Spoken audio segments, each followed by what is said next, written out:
querido oyente, amigo, que nos sigue en las redes sociales, me envió un correo.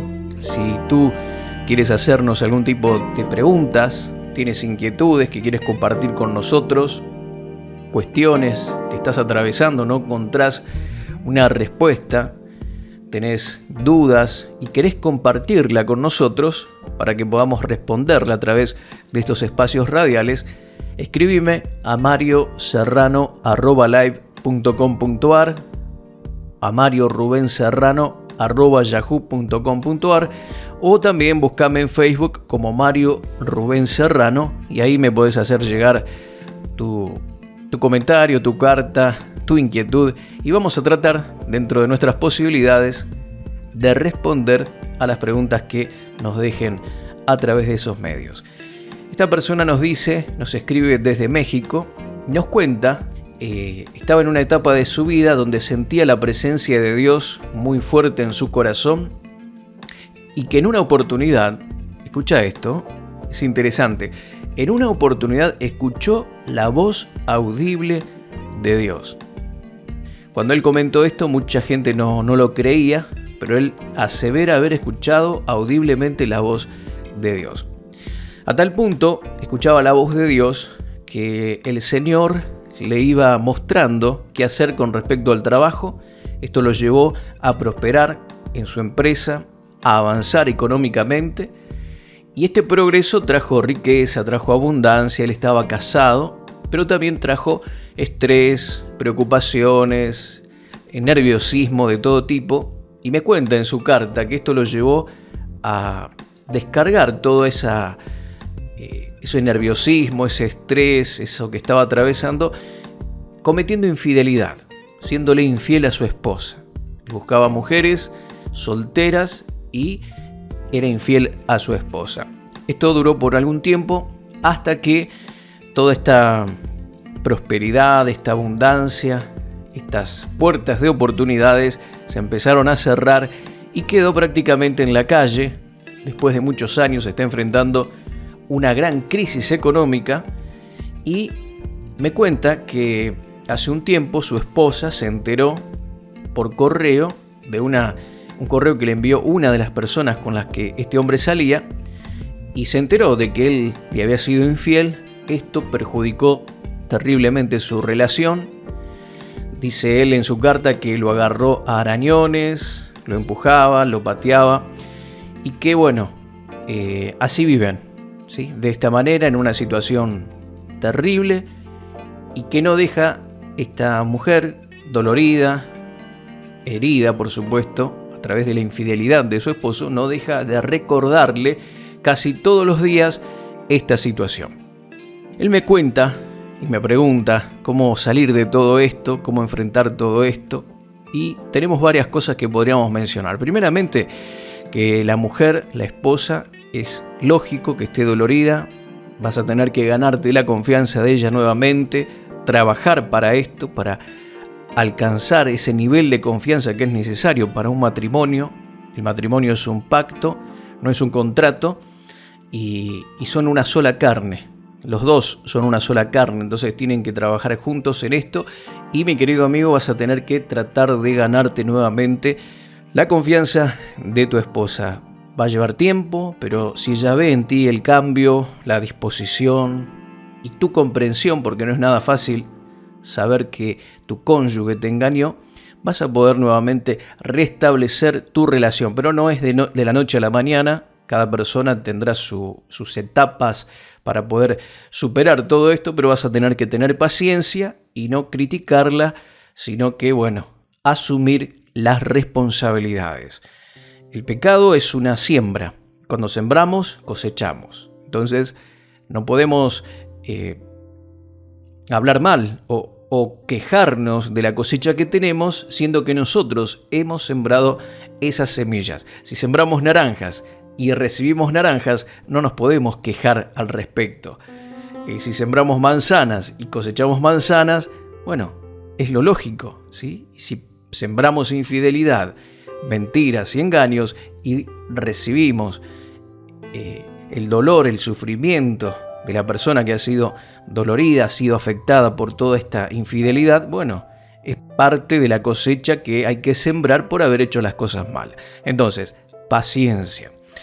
Pero esta persona me cuenta también algo interesante, quiero compartirlo con ustedes, y es que él sentía la presencia de Dios, escuchaba la voz de Dios, pero todo esto ha terminado. Parece como que ya no puede oír, ya no puede escuchar, no siente a Dios tan cerca de su corazón. A pesar de que estos pecados cometidos en forma reiterada fueron realizados hace algunos años atrás, él todavía es como que parece que hay algo que lo aleja, que lo separa de Dios. Mi querido amigo, quiero contarte, quiero decirte que Hebreos capítulo 3, verso 13 nos dice que el pecado endurece el corazón. Dice así: antes exhortaos los unos a los otros cada día, mientras todavía se dice hoy, no sea que alguno de vosotros sea endurecido por el engaño del pecado. Hebreos capítulo 3, versículo 13. No sea que alguno de vosotros sea endurecido por el engaño del pecado. El pecado es un engaño, el pecado te engaña, te dice, mira, no hay consecuencias, hace cualquier cosa, total, no pasa nada, Dios te perdona, y es verdad, pero es un engaño. ¿Por qué? Porque el corazón nuestro se endurece. Nuestra relación o el amor que Dios tiene hacia nosotros, la aceptación que Dios tiene hacia nosotros, no se ve afectada. Si nosotros hemos aceptado a Jesús como nuestro Señor y nuestro Salvador personal y somos de la familia de Dios, somos hijos de Dios, nuestro Padre, como Padre amoroso, a pesar de que fallemos, a pesar de que pequemos, Él ha hecho provisión a través de Jesús. La palabra nos enseña que hemos sido reconciliados con Dios a través de la obra de Jesús. Ya no hay enemistades, ya no hay pleitos. El camino se abrió a través del sacrificio de Jesús y hemos recibido lo que se denomina el don de la justicia. Somos justos y aceptados delante de Dios y eso no cambia. Nuestros pecados, todos ellos, pasados, presentes y futuros, fueron clavados en la cruz. Entonces, el asunto del pecado hacia Dios no es un problema. Él hizo provisión. Sí es una situación difícil hacia las personas que nos rodean. Ellos no son Dios. Ellos necesitan que nosotros vayamos y pidamos perdón, nos arrepintamos, que esto es muy importante. Pedir perdón, cualquiera pide perdón o confiesa y dice, uy, lo hice mal, pequé. El tema es arrepentirse. Arrepentirse es cambiar de dirección. Ir hacia otro lado, hacer las cosas diferentes. Ahí es donde tenemos que trabajar, en cambiar nuestra actitud, porque el pecado, si se practica reiteradamente, va a endurecer nuestro corazón hacia Dios. Ya no vamos a percibir esa presencia, esa plenitud de Dios cerca nuestro, no porque Él no esté, sino porque nuestro corazón está endurecido. Entonces, el pecado endurece el corazón. Si queremos tener una relación fluida, abierta, poderosa con el Señor, alejémonos de todo aquello que va a endurecer nuestro corazón hacia Él, y el principal de todos es el pecado. Y número 3, esta persona nos dice que ya no escucha la voz de Dios.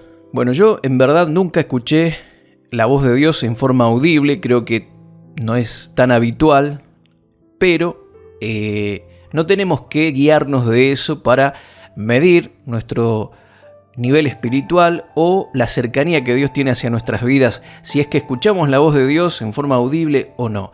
Esto no es algo habitual, puede ser que Dios nos hable de manera audible, puede ser, hay gente que lo ha experimentado, no son muchos. Sin embargo, la Biblia nos enseña y nos aconseja que no vivamos simplemente esperando esas experiencias que a veces no son muy buenas, que Dios las comparta con nosotros, porque te imaginas que Dios te habla de forma audible una vez y vas a querer que siempre lo haga de esa manera y no vas a estar abierto a otro tipo de comunicación, cuando Él nos dejó su palabra, la Biblia, para que podamos a través de ella escuchar la voz de Dios. Y si queremos oír su voz en forma audible, bueno, leamos la Biblia en voz alta. Y ahí vamos a escuchar la palabra de Dios en forma audible. Dice un pasaje en 2 de Pedro, capítulo 1, verso 16 al 21. Aquí está hablando el apóstol Pedro y dice lo siguiente: porque no os hemos dado a conocer el poder y la venida de nuestro Señor Jesucristo, siguiendo fábulas artificiosas, sino como habiendo visto con nuestros propios ojos su majestad. Pues cuando Él recibió de Dios Padre honra y gloria, le fue enviada desde la magnífica gloria una voz que decía: este es mi Hijo amado en el cual tengo complacencia. Y nosotros oímos esta voz enviada del cielo cuando estábamos en el Monte Santo. Aquí Pedro dice: nosotros vivimos con el Señor, con Jesús, una experiencia sobrenatural. Escuchamos en el Monte de la Transfiguración, esto está relatado en los Evangelios, estábamos allí y Jesús se transfigura y oímos una voz del cielo que decía: este es mi Hijo amado en quien yo tengo complacencia. En otra oportunidad el Señor dice: a Él oíd. En uno de los Evangelios aclara eso también. Y esto es una experiencia maravillosa. Y Pedro fue testigo de esto. Él lo vio, él lo escuchó. Fue maravilloso. Sin embargo, dice, pero tenemos también, verso 19, la palabra profética más segura. Es decir, tenemos una palabra aún más segura que oír audiblemente o tener algún tipo de experiencia espiritual. Tenemos esta palabra, la palabra profética. ¿Cuál es? La Biblia, ¿sí?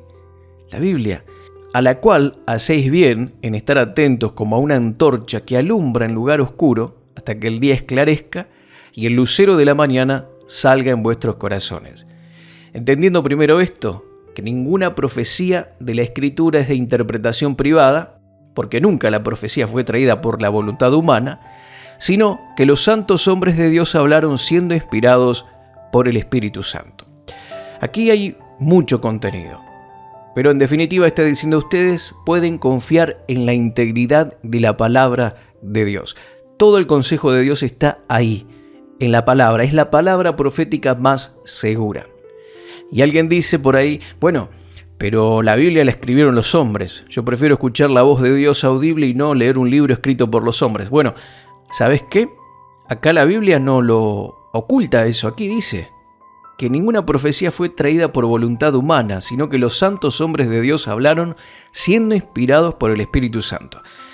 Está mostrando la manera en que fue escrita la palabra y por qué tiene integridad, y en primer lugar, porque no fue traída por voluntad humana. No es que los escritores de la palabra de Dios dijeron: bueno, vamos a escribir, y nos sentamos a escribir como un escritor que quiere escribir un libro, o se siente inspirado para escribir un libro. No. Estos hombres fueron inspirados por el Espíritu Santo de Dios. Él los llevó a escribir la palabra. Y aquí, en ningún lugar oculta que fue escrita por hombres, pero aclara que no fueron cualquier tipo de hombres, sino santos hombres de Dios inspirados por el Espíritu Santo. ¿Sí? Dios no utilizó uno que pasaba por la calle o una persona que estaba sumergida en el pecado, con adicciones para escribir. No, como a veces escuchamos canciones o idolatramos. ¿Cuántas personas idolatran temas y canciones de artistas seculares que ellos mismos declaran haberla escrito o ser inspirados luego de consumir una dosis de droga? Esta inspiración, por supuesto, que no es nada buena. Y la gente idolatra y adora esas canciones cuando tiene un trasfondo espiritual oscuro, negativo. En cambio, la palabra de Dios fue escrita por santos hombres de Dios inspirados por el Espíritu Santo. Podemos confiar en la integridad de la palabra y en ella vas a encontrar todo lo que necesitas para vivir una vida abundante y poderosa. Si escuchás la voz de Dios de manera audible, bien. Y si no, tenés esta palabra, que es más segura todavía, la palabra de Dios. Me dijo este hombre: yo no siento la presencia, no siento esa voz. Bueno, no nos guiamos, mi querido amigo, mi querida amiga, por las emociones. Nosotros somos gente de fe. Las emociones tienen su lugar en la vida cristiana, pero primero va la fe. No podemos andar por vista, como dice la palabra, sino que tenemos que andar por fe. El cristiano camina por fe, en la seguridad de lo que Dios dice. Dios dice que está con vos todos los días hasta el fin del mundo. Créelo. Dios dice que esta es su palabra, la Biblia, y que ahí tenés todo lo que necesitas porque es una palabra profética segura. Es la voz de Dios llegando a tu corazón. Bueno, créelo y recibilo porque es así. Tus emociones juegan un papel, pero no es el más importante. Primero la fe y luego las emociones van a seguir. Cree lo que Dios dice, tómalo en cuenta y vas a ver que las emociones se van a alinear a lo que la palabra de Dios dice. Pero nunca hagas o te dejes guiar por emociones y pongas en segundo lugar la fe o la palabra de Dios. Todo tiene un lugar que le corresponde, un lugar correcto. Es como el caballo y el carro. Primero que va el caballo y atrás el carro. Si invertimos y ponemos el carro delante y el caballo atrás empujando, nunca vas a ir muy lejos, ¿sí? Va a ser imposible el avance. Pero cuando invertís las cosas y pones las cosas como corresponden, primero la fe y luego las emociones, vas a avanzar, vas a crecer y vas a llegar a buen puerto. Bueno, mi querido amigo, espero haber respondido un poco tus inquietudes. No te olvides de seguir compartiendo con nosotros a través de nuestras redes sociales, escribiéndonos a nuestro correo. Y gracias por acompañarnos en esta entrega de 100% Radio. Un abrazo grande desde Argentina. Mi nombre es Mario Serrano. Dios te bendice y hasta la próxima.